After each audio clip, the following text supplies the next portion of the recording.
Hi everyone, welcome to GGS Gamer. I'm John. I'm joined today by Jay. Hello, Jay. Hello. And Vicky. Hello, Vicky. I think the mic Great. cut out, but hi, Okay. I'm here. Right.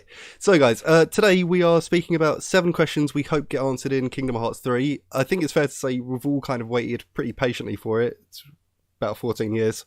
So, To put it in perspective, I was 16 when I played the first game, and I will be 2 weeks shy of 25 when this next one comes out. This is how long this has been. okay, so what we're going to do is we're going to run through 7 questions that we kind of put together. I would say that from the looks of them, none of them really go into the main story. They're kind of, actually, no, a few of them do. Most of them are kind of like tidying up the little side stories or anything like that, or the little kind of details of that have kind of sprung up since Kingdom Hearts 2, where about 1 million games have come out since then, which has been fun. Yeah, it's been 14 got the years. job of recapping them all. So, first question we're going to go through is...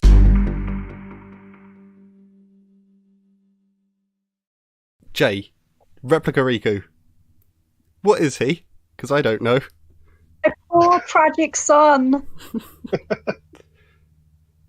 Well, he got like defeated at the end of Chain of Memories, and then all of a sudden in Dream Drop Distance he was back. Like, even Riku was like, "What?" Like, It becomes the point where it becomes suspicious if he's the only. I think apart from like Ericus, he's the only character that we haven't seen come back in some form, unless people you buy into the Dark Guardian is actually Ericus thing. He is one of the only characters that hasn't been confirmed to be saved or naughted or whatever. So I think that's fairly suspicious in itself at the moment. yeah, So just for my just so I actually understand. So Replica Riku is Riku, who we saw at the very start of this whole series. He was Sora's mate. Then he sodded off. Riku. Yeah. He sodded off. Then went to the dark place.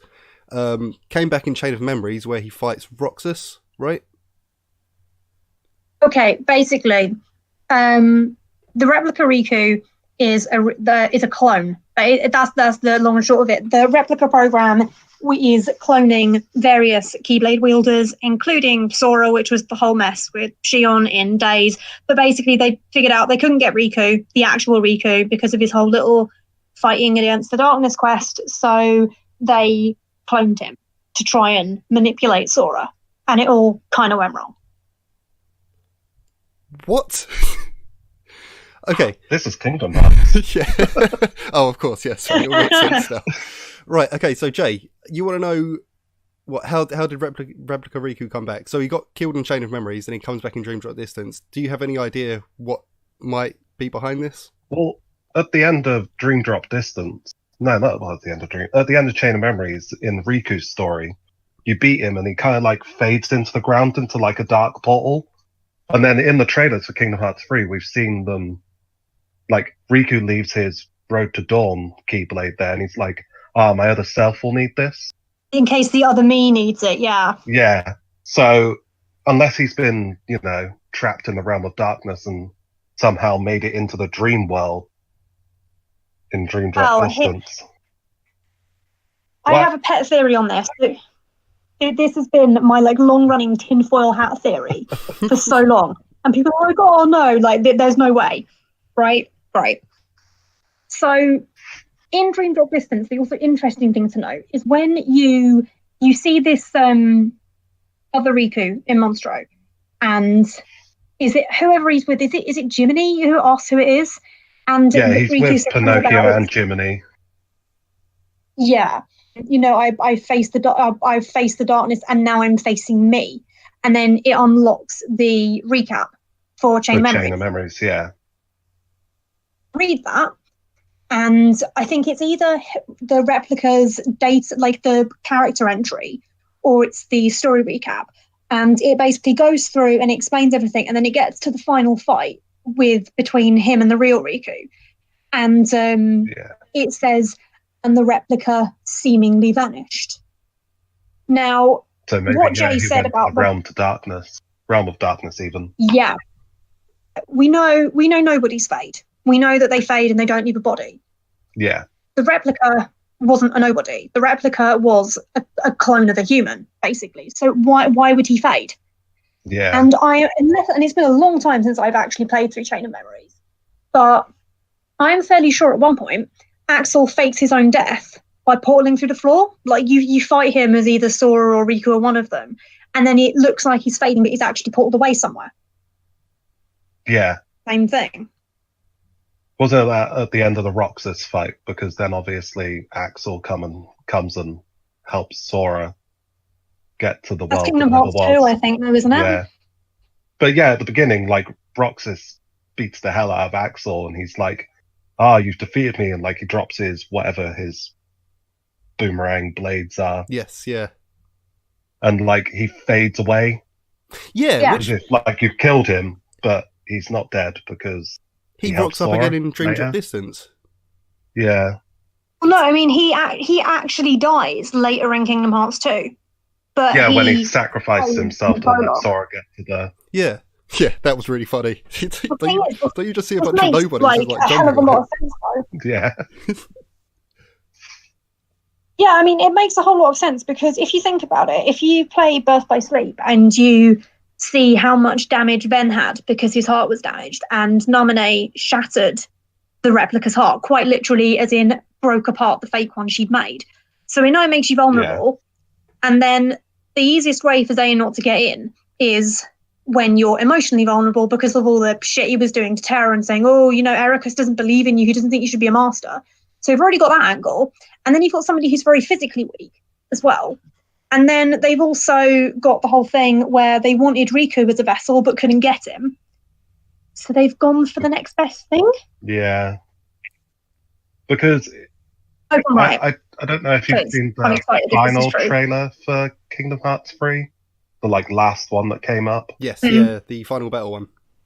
Yeah, Replica Riku has Xehanort eyes. He actually has yellow eyes. Does he? Because I couldn't see because he only showed up for a second and it was very quick. But yeah, when I didn't he clashes with Riku. People are saying it's young Riku that's been brought forward in time. Because they brought time travel into Kingdom Hearts. Yes, of course, because it wasn't confusing enough.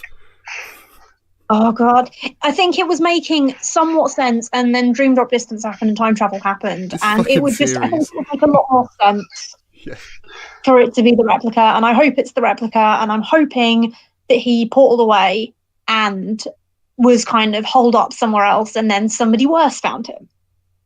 Yeah, that this is cheering. It is Xehanort. He does screw over a lot of people's lives. Yeah, there you go.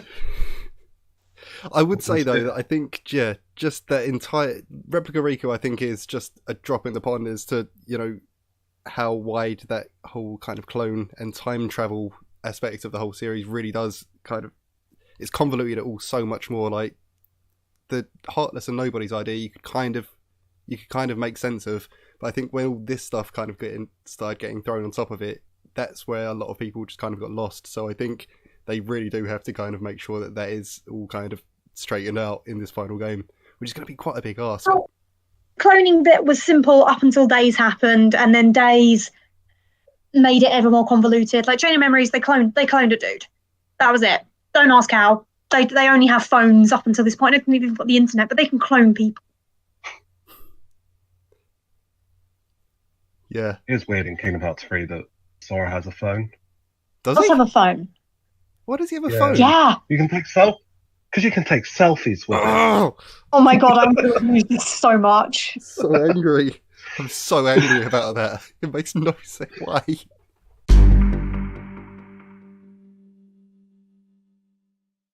That probably links on quite nicely to the treat about Namine one, because Namine kind of, just like you say, Viki, she's a bit of an anomaly, isn't she?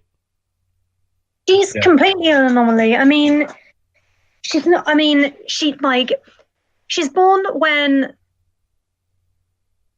releases releases Kairi's heart. Right. But Kairi's still got her body. Her heart went back to her. So, and a nobody is a person's body without their heart in it. So what on earth is she? Diz calls her a witch. Yeah, he does, and that's doesn't also very interesting. Because that's not a title that's been given to anybody else in the series either.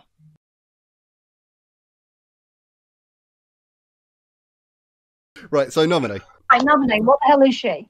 From what I understood, like you, Vicky, I kind of assumed she was Kairi's nobody because it kind of fitted quite nicely that Roxas was then Sora's nobody, Nominee was Kairi's nobody, and that them two were kind of mates, even in this whole kind of other spectrum. She technically is, but she's not, like, because Sora got a body because Kairi hugged him and used magic light power. Don't think about that too hard. But The power of Nominee love. didn't even have a body to be generated. So she came from Kairi, but what is she made from? Yeah, because I guess it's Sora bizarre. kind of kept his body because technically Roxas is Ven's heart. Because that's why he looks like Ven, because Ven's heart Yeah, Roxas has took Ven's heart, refuge in Sora. which could be why Nominee is blonde. Yeah, maybe she just well. took both parts of like Kairi and Ven's heart, and maybe that's why. Do. And I mean, there's also the thing in Days where Axel is going around and snooping around in Castle Oblivion and finds the report that Vexen was writing, which was titled The Truth About Nominee. So obviously in series, they've obviously realised this is a bit weird. So I'm kind of hoping we find out what this is. It's like the Because worst that's title. intriguing. It's the worst title ever for a confidential report, though, isn't it? It's like The Truth About Nominee. Oh, yeah. Please don't read it.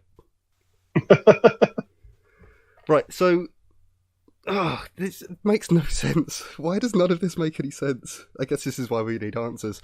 But yeah, I totally agree. I think yeah, that whole thing about the truth about a nominee, if she doesn't actually exist, then yeah, it just pulls out everything that kind of made sense. It loosely kind of came together to a point where I think most people were quite comfortable with it. Now, if you say that she's some kind of weird anomaly, wait, what? Jay, help! I always just thought she was just a nobody. I never really thought about like the whole not possessing a body and stuff. Because I know it never that, like occurred to me. I know that at some point in Kingdom Hearts 2, when they're explaining the nobodies, they say that some of them had unique powers. So I just assumed that was Nominee's power, that she was able to go in and like mess about with memories or something. Because that is what she does, isn't power, it? yeah. Yeah. So I kind of just put it down as that. But then, Whether it's a retcon or whether it's no one really thought about it, it's just odd. And I mean, you can't even like, you know, Vanitas is literally the dark half of Ven personified. Okay, we get that. But what's Nominee? How does she even exist? Maybe she's like a ghost, because when you're going around Twilight Town discovering the wonders, they're like, oh, there's a ghost of a girl in the window who just appears and disappears at random. yeah. So maybe she, just like I don't know, just like a paranormal. I would absolutely love that. Calling it now. She's going to be like Kingdom Hearts personified. I would or she's the genuinely. master of masters, and that's why she can change my things. I swear, if that's it. That's it. I love it. I would not even be mad. I love that. I'm down for that. I'd be furious. Would you? That's even like, that's so far out of left field. It's kind of brilliant. I would honestly prefer it if they were just like, Nominee, oh, she was a ghost, and that's it. That's all they actually offer her. It's like, yeah, she was a ghost anyway. Let's get on with it. Her best friend's Casper. Yeah. At the very end of the secret ending is just her dossing about with Casper, just like, no one knew. Casper confirmed for Kingdom Hearts 4. Oh no.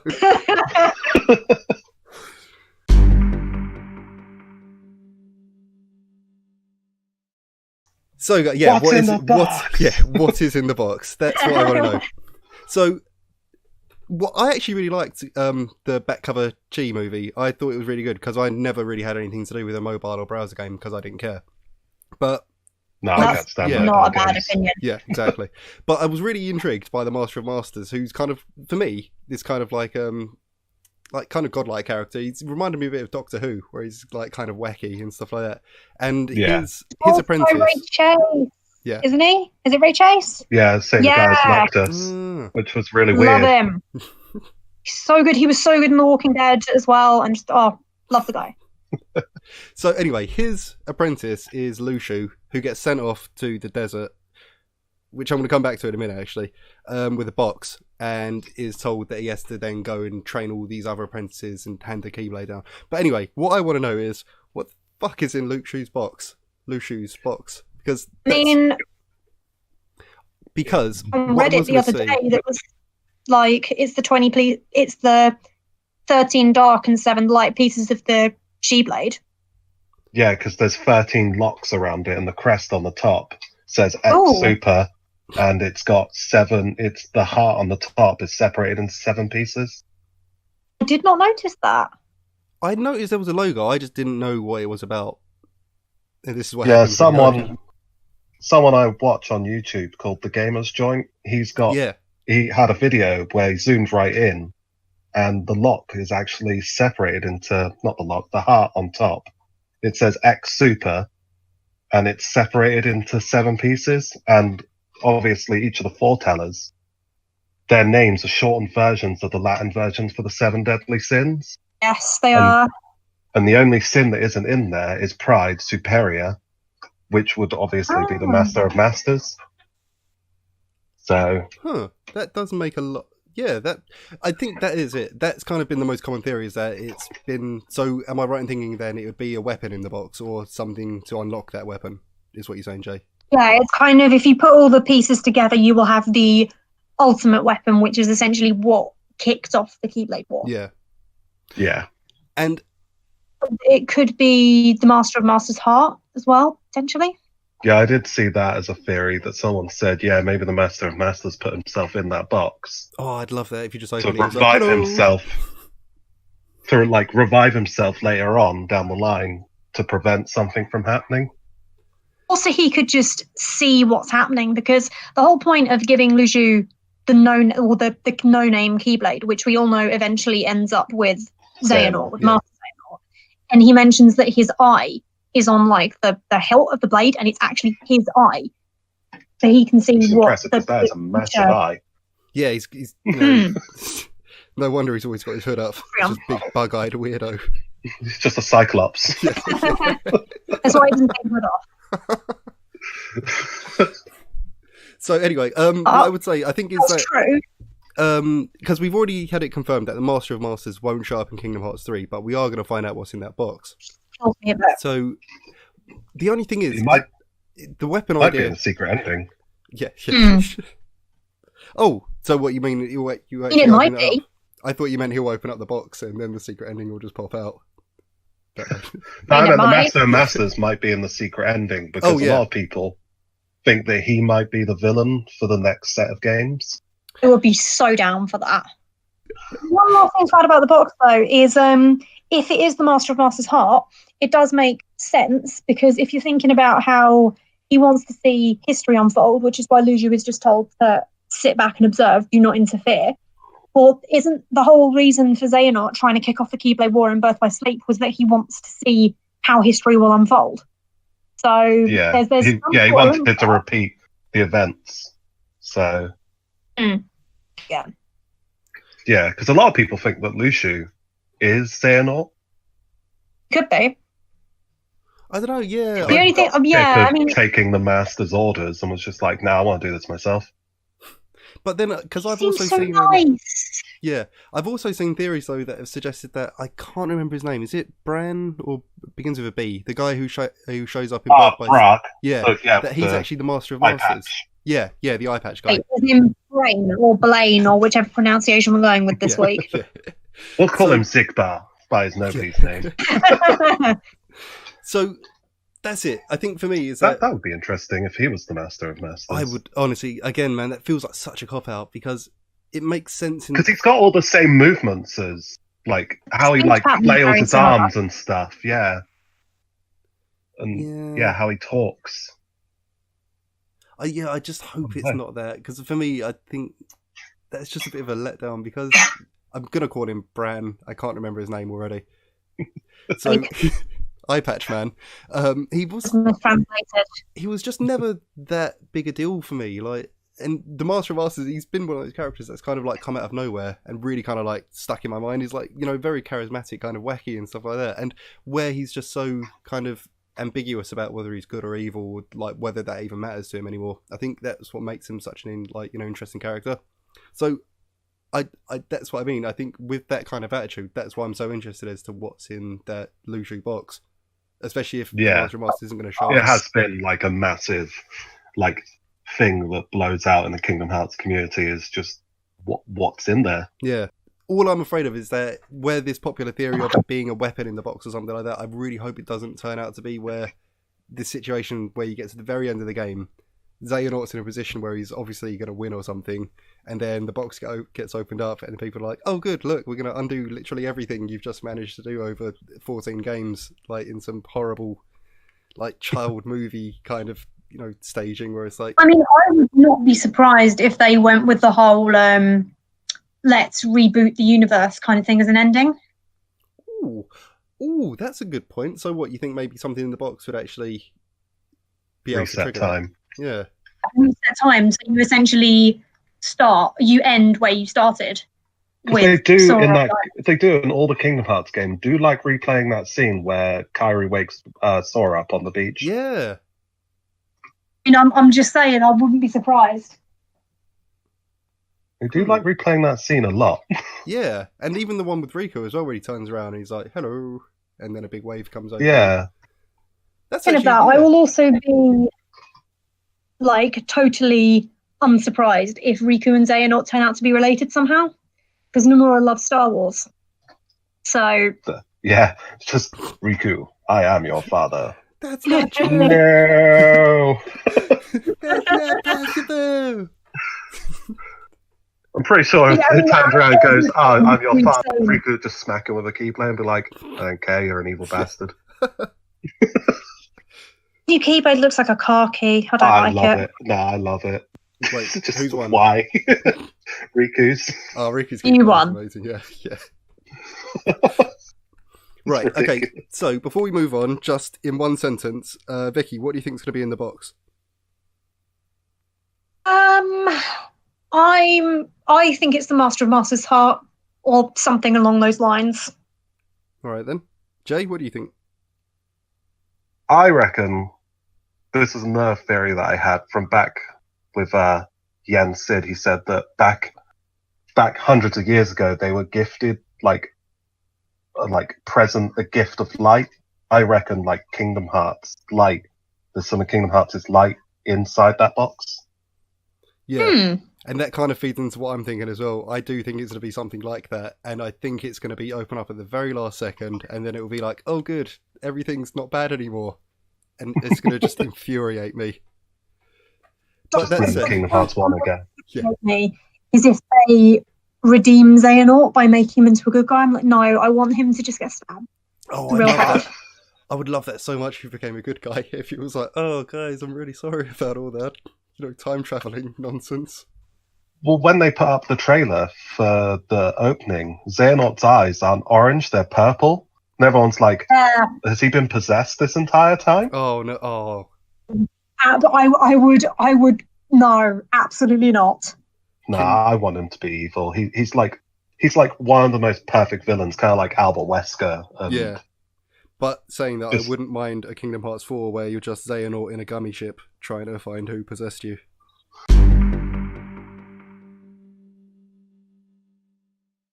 Am I the only one who doesn't care about Cloud and Sephiroth fighting? That's a good Final starting point. Fantasy VII's the best Final Fantasy ever because it was the first one I played. Yeah. No, there's just something about the Sephiroth fights that always like appeal to me.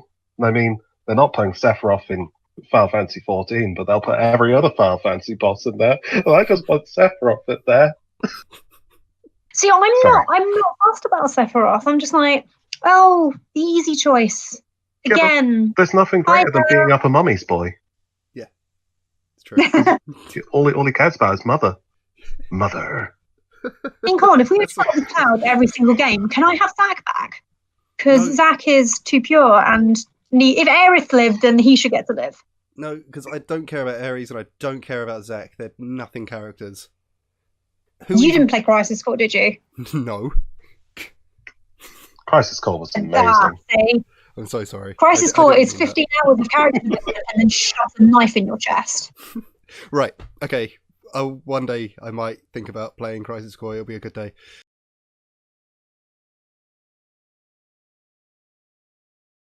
It is a good film. Yeah. Very well animated. Yeah. Yeah, incredibly well animated. Because this is what I'm going to use to drag it back to what we're actually supposed to be talking about. So I think every opportunity people get, we always kind of, especially with games, you kind of enjoy watching Cloud fight Sephiroth. It's, it is one of those kind of like big bout duels that you just enjoy watching, even though you might not ever get to take part in it or something. And I think the way it's always kind of played, especially in Kingdom Hearts 2, I think that's the one where the onus was actually on Cloud versus Sephiroth. In Kingdom Hearts 1, you fight both of them, don't you? You fight Cloud in... Yeah. And Leon. Yeah, who cares that? Leon, he's a wanker. Anyway. So Jay, what do you want to see happen in Kingdom Hearts 3? With Cloud and Sephiroth? I just want to fight Sephiroth again, just because it's Kingdom Hearts 3, they can just end it all, it can be the final fight, and then in the next trilogy, because there's clearly going to be another trilogy. Oh, sure there is. We can fight another Final Fantasy character, or Disney, or whoever else Disney owns by that point, the whole world. So, in Kingdom Hearts, at the end of whenever you beat Sephiroth in Kingdom Hearts 2, him and Cloud shoot off into the air, and then I think Tifa says that just disappear into light, don't they? They just vanish. And then Tifa says that they've gone back to their world, right? Or they've just vanished into light. I think they just said, they're off fighting somewhere away that they can't cause trouble. Of course, yeah. What am I talking about? I imagine if they keep clashing, they'll just come back. Because Hollow Bastion or Radiant Garden by that point was their home, wasn't it? It is there. It's the Final Fantasy character's home. So, and it's the fact that we haven't seen any Final Fantasy characters in any of the trailers. It makes you go. Really good point. The secret fight is very obviously going to be Noctis. Yeah. Oh. But I don't know if Nomura will do that, because I think he still has bitter feelings towards being taken off the 15 project. Do we think we'll see Cloud and Sephiroth in Kingdom Hearts 3 though, or do you think they will get left out? Because it is quite an interesting idea actually, because enough time has passed so that maybe people don't care that much about it. They weren't involved in Birth by Sleep. I don't think they were involved in Dream Drop Distance either, were they? No, they literally... Yeah. The World Ends With You characters were 3D. Yeah, I remember that. Which made me so happy. I love that game so much. So, what do you think, guys? Do you think we'll see Cloud and Sephiroth? I hope so. I hope it's just a nice little surprise, and that's why they haven't shown anything. Yeah. I think, because I think, it is a little side story. I think a lot of people will want to see the conclusion of, in some form or another, whether it is just its own cutscene. Because I think actually, whilst you got to fight Sephiroth in Kingdom Hearts 2, a lot of... Actually, saying that, it's quite a major side story for the game as well, because in Kingdom Hearts 2, a lot of the plot between Cloud and Sephiroth takes place during some pretty, cutscenes. Cloud every so often, every time you come back to Radiant Garden, will be like, have you seen a tall man with silver hair wearing a black cape? Yeah. Oh, no, look at that thing. It's like, Cloud, I would tell you if I saw someone like that, they would obviously stand out in my mind. Please go away. I mean, how many Xehanort clones have we got with long silver hair? I mean, come on, it's getting ridiculous. But it's even then, when you go up to fight Sephiroth, and he's like, what's Cloud doing? It's like, mate, I'm not a fucking messenger. Go and talk to each other. Sort this out between you two. Look, just because I have spiky hair doesn't mean we're friends. Right, but yeah, I think they will show up in some form or another in Kingdom Hearts 3 as well. I think it'd be a bit of a...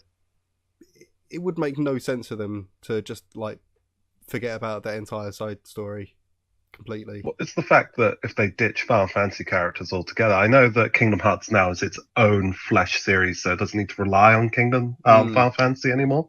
But the whole point of it was Disney meeting Final Fantasy, and if you take Final Fantasy out of it, it's just a Disney movie. Which I'm not too keen on.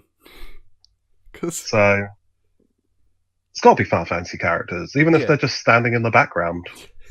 I think it's just going to be Noctis. I think that's what it's going to be. Yeah, I could see. And maybe Lightning as well. Lightning's quite popular. Yeah, that Oh, was. I'd He like is a Lightning. very popular character Yeah. in Japan.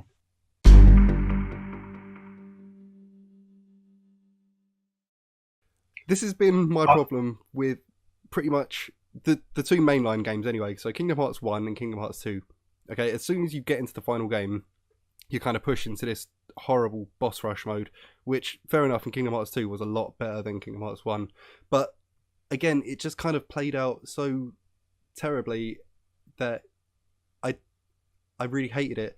And for some reason, in both games, after you've finished fighting the two normal bosses as they are through like 6 fucking variations of or something, for some reason they both turn into big spaceships, and I don't know why, and I really didn't enjoy it. So my question is, are we going to have to fight another spaceship monster in Kingdom Hearts 3? And I really hope we don't have to. Or do you think we'll see I reckon gimmick. we will, because they showed that Scala Ed Kylum, and Mhm. the way that the buildings are laid out looks very spaceshipy, like very Star Wars spaceshipy. Yeah. So See, because maybe we'll end up fighting that town. I don't see why they've stuck with that formula so much, because do you guys actually enjoy the way the games unfold at the end? I like the Kingdom Hearts 2 one. The Kingdom Hearts 2 one was cool because it was you and cut through the Riku. buildings. Yeah, and you cut through the buildings and stuff. That at least looked good. And then once you got onto the platform, you fought him on his throne and stuff. And then once you beat him there, you went and fought him in like the techno room with all the like lines going everywhere. Yeah. The only thing I don't like about those is that if you die, you have to repeat all of the stages. I think if they do something where if you die, you just get kicked back to the stage you died on, I think I wouldn't mind it as much. See, I think they might do that for Kingdom Hearts 3, because Birth by Sleep and Dream Drop Distance and all that have added that kind of like continue function. Yeah, which was a lot. Not for the Venetian fight, which is why I gave up. Oh, right. But this is my kind of problem with the entire series, I think, to an extent, is that they've always kind of relied on those fucking like series of boss fights when it got to the end of the game. And to be honest, they're never that fun. Like, you can look at Dream Drop Distance. I think I can't remember who you fight, but it's a guy.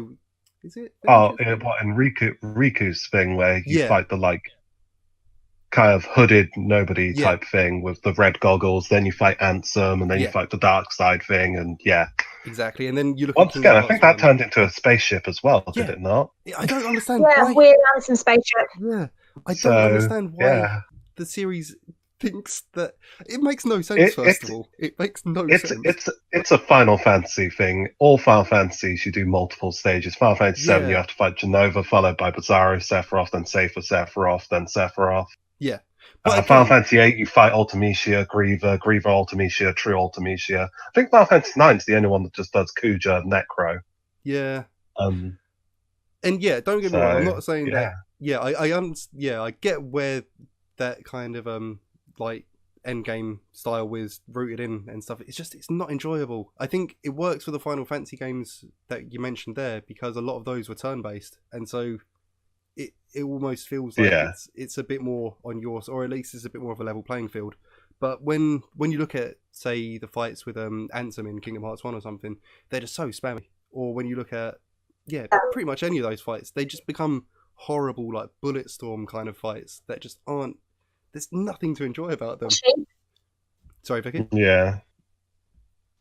Cheap, basically. It's just cheap gimmicks. Yeah, exactly. And that's what I'm hoping that they change up a little bit for the third game, just because I think the series doesn't really have to rely on those kind of spammy bosses now, because hopefully, just where they've kind of built it for the ground up for new hardware and stuff, maybe they'll try and take advantage of something else. You know, I'm not expecting. We have to fight every Xehanort, but not without saving. Yeah, because I'll die so much. Oh yeah, I reckon like the final fight will be like a massive, because we're on PS4 and Xbox One now. I reckon it'll be like a massive free for all fight. Oh my god! I'd be So, well up like, for you'll be that. there fighting Xehanort, and all of a sudden Riku's fighting someone. He'll roll in and be like, Sora! And block Yeah. a move, and then And I reckon it'll... that's actually a really nice point. Nomura's very good at making things look cool. Yeah, because Yeah. one of my favorite scene from the entire series is in Kingdom Hearts 2, the battle with when you fight the Thousand Heartless, and when you're making your way over to the castle.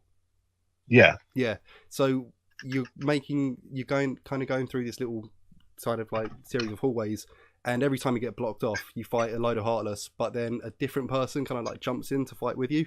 And I'd absolutely love to see So something like that one again. section you had to do with Cloud and Squall. Yeah, man. So if it was something like that, but obviously with like, Mickey or Riku or whoever, I'd be well up for something like that as like an end game series of fights, because that would just work so much better. It kind of looks like that from the trailer where you see Sora and the bunch of a million Heartless, and Yeah, I'm hoping we see a lot more of that sort of stuff, man. In fact, on my PS3, I've got a save file set just before the Thousand Heartless fight, just because I love it so much. It's a great part of the game, man. I'm hoping, like you say, Jay, that we do see a kind of rework of that endgame formula, because I think it didn't work the way some people really do enjoy it, but for me, I think it never really kind of clicked with me. So I'm hoping that we see something a bit different from the endgame.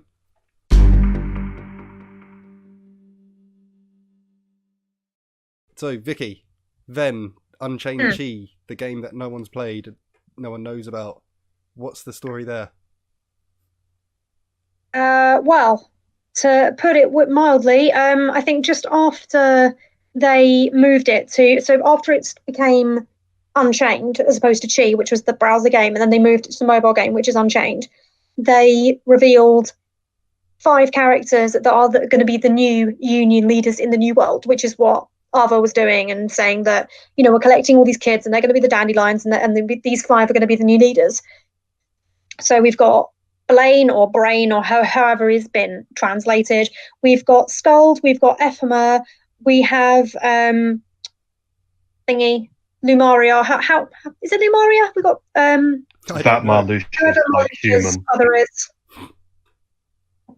Lariam, that's it. They're Lariam. And then we've got Ven, for reasons we don't know. We have no idea. Isn't Unchained set like 100 years before? And now any of this happens is there as well, and now we've got Ven.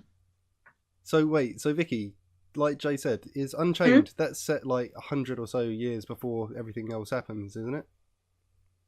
Yeah, I mean, we don't really know. We don't have a time frame. It's just that it's set in the age of fairy tales, and I think the general consensus is it's at least like 100 years. It's not recent. Okay, and then it's actually Ven. Like they call him Ven by name. And he's just Ven from Birth by Sleep. Ven to Sony Ven, same dude. And if you look at the picture, it is actually Ven, just in chibi style. It's really weird. I reckon he's about 10 or 11, so a little younger than he was in Birth by Sleep. But yeah. Quite a lot happened in those 5 years.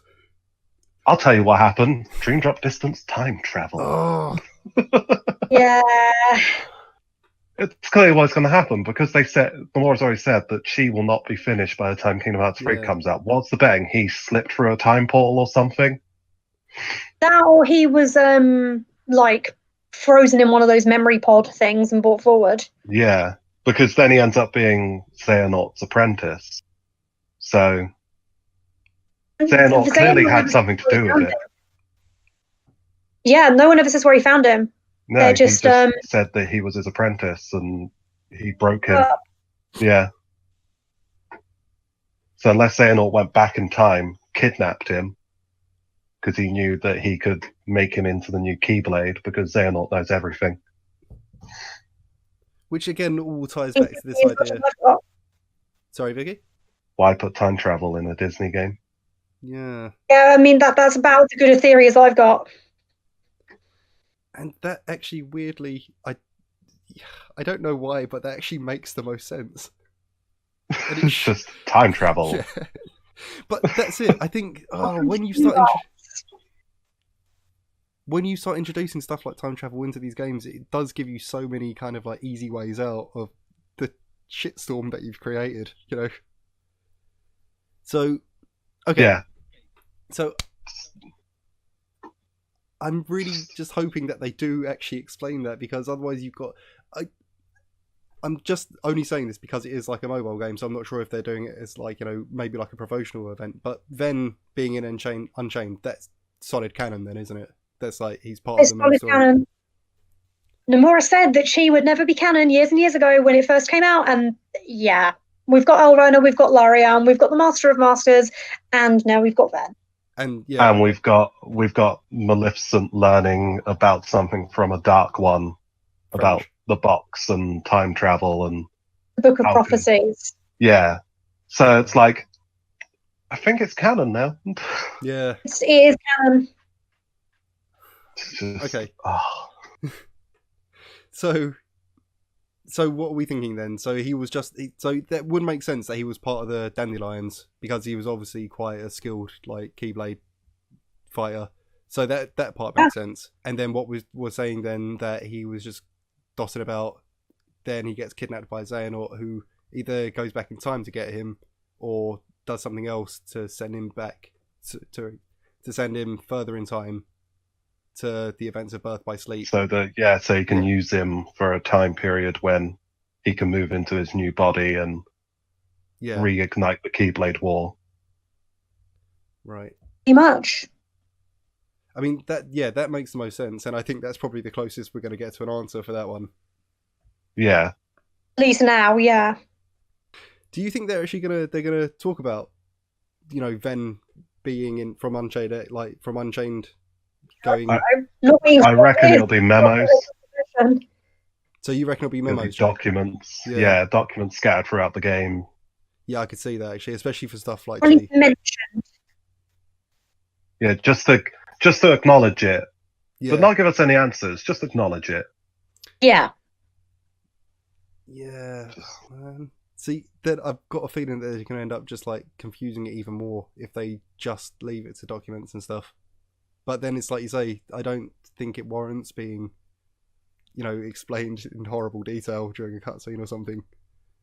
No, and plus, it currently doesn't affect Sora, so yeah.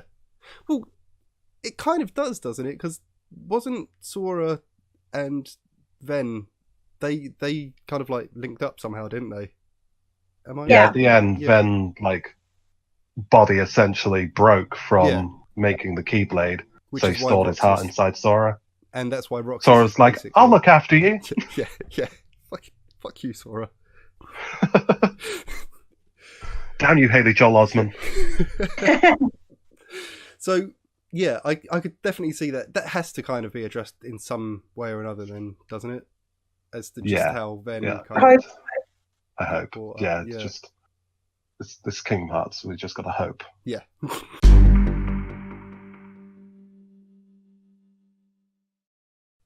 Leah and Issa, Viki, where do they actually fit in with the games? Because I can't remember them.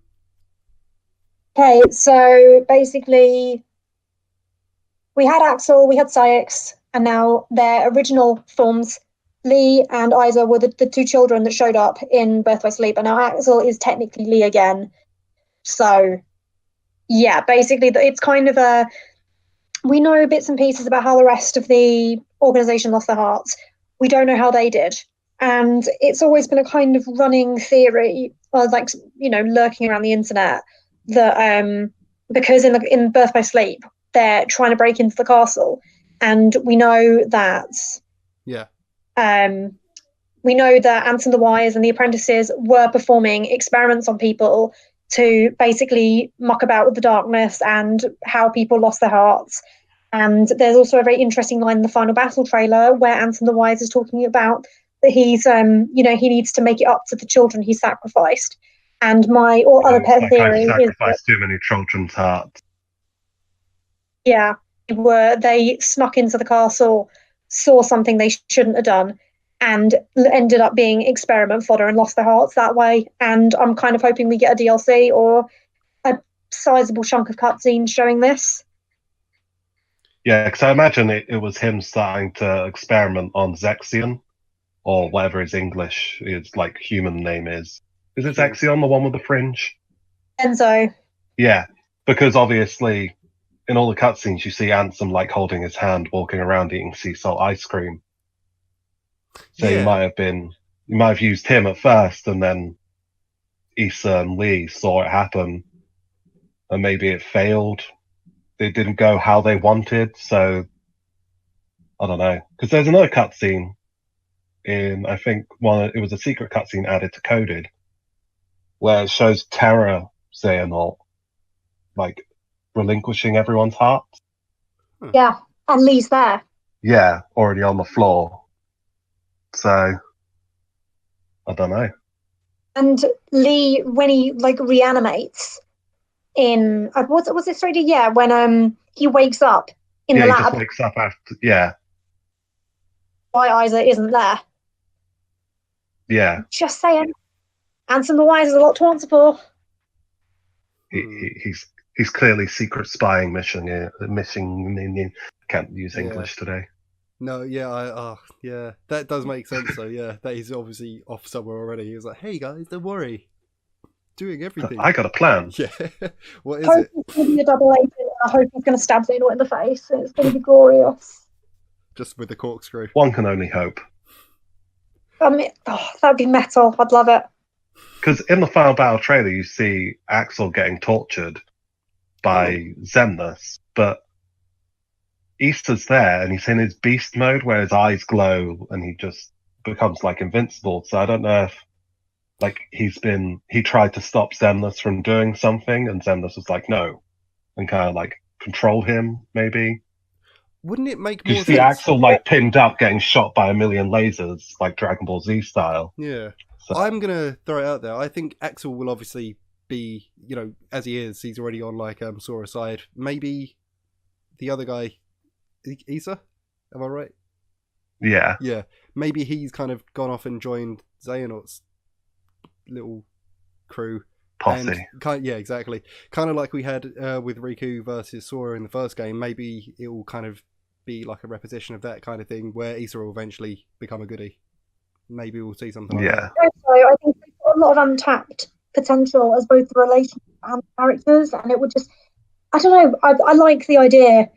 And I mean, my other favourite theory is that the reason, well, if he's Terra Xehanort by this point that turned into Xemnas, the reason he basically made Syx his right-hand man and kind of latched on to Isa as a potential vessel is because he's subconsciously remembering Aqua with the hair colour and kind of blending the two together, and that's why he picked Isa for the right-hand man, which is brutally sinister, and I love that. Yeah. It would make sense. And that's why I liked Roxas around, because it was Ben. I mean, bloody hell, he sits around and talks to Aqua's armor. The guy's clearly got a few screws loose. So, well, I guess like everything we're already speaking about today is something that really does need to get cleared up. Well, doesn't need to, but we're hoping it does, because it's these little bits and pieces that kind of like, And even if they do DLC later on in the year. Yeah, but honestly, I'm a bit pissed off the fact that they're doing paid DLC. I think just the fact that people have stuck around. Yeah, there is going to be paid DLC for it, isn't it? It's not all just going to be free. I think he said he'll make some of it. Yeah. He wants to do DLC, but he never really said whether it was going to be story or like just cosmetic, like extra keyblades. Yeah. Or like costumes, like maybe you could put Sora back in his KH1 costume. He never really. He goes, "I just want to make DLC for this game." I just want to cash in more. What?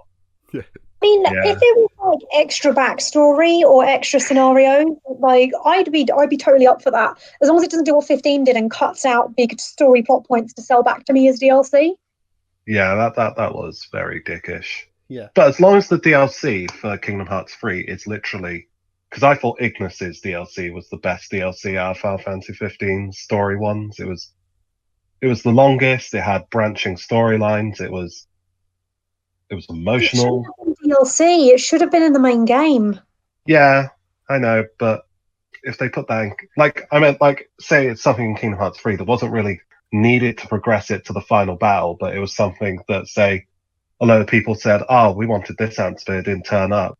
and we don't really want to wait until Kingdom Hearts 4, they could just chuck it in as DLC, £5. Yeah. Well, it would probably be $3.99 because that's how much each of the Final Fantasy 15 episodes were. So I think I'd pay $3.99 for Kingdom Hearts DLC. yeah, If it was story I'd pay based, anything for Kingdom Hearts. yeah. I don't know though, man. Out of spite, I think it's just because we've had to wait so long for Kingdom Hearts 3, the idea of putting a price on DLC, that's a bit of a rip-off. It feels like they should kind of be going out of their way to make any kind of story DLC free and then just putting a price on cosmetic stuff or outfits or anything like that. Yeah. I think that, Well, for the me, reason Kingdom Hearts 3 took so long is because Nomura said he wasn't going to make Kingdom Hearts 3 unless he could have Pixar. They changed it as well. Yeah. So that's why it took so long.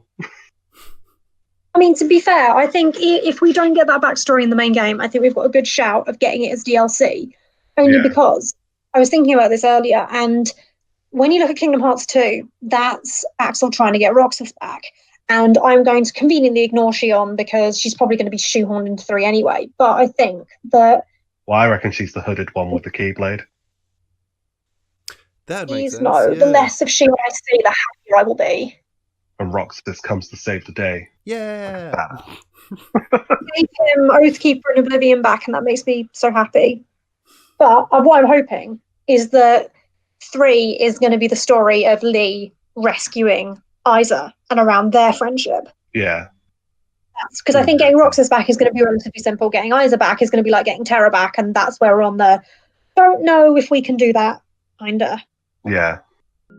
I think you put it best there, Jay. We've got more questions than answers, if anything, now. But these are the things we're hoping do get answered in Kingdom Hearts 3. Yeah, let us know in the comments what you're hoping gets answered, or if any of these have already been answered and we just don't know. Please do let us know, because they've been torturing us, these questions have, for quite a while. So please do like and comment and subscribe and blah blah, all the other stuff, guys. It's the first time we've ever done a video like this, so let us know if it works and we'll start trying to do more of them. And thanks for watching, guys. So I will say thank you to Jay and Viki as well. Thanks, guys. Thank you. No problem. Yay. Been Okay. awful. And we'll see you for the next one. Right, okay. And Bye. Soon.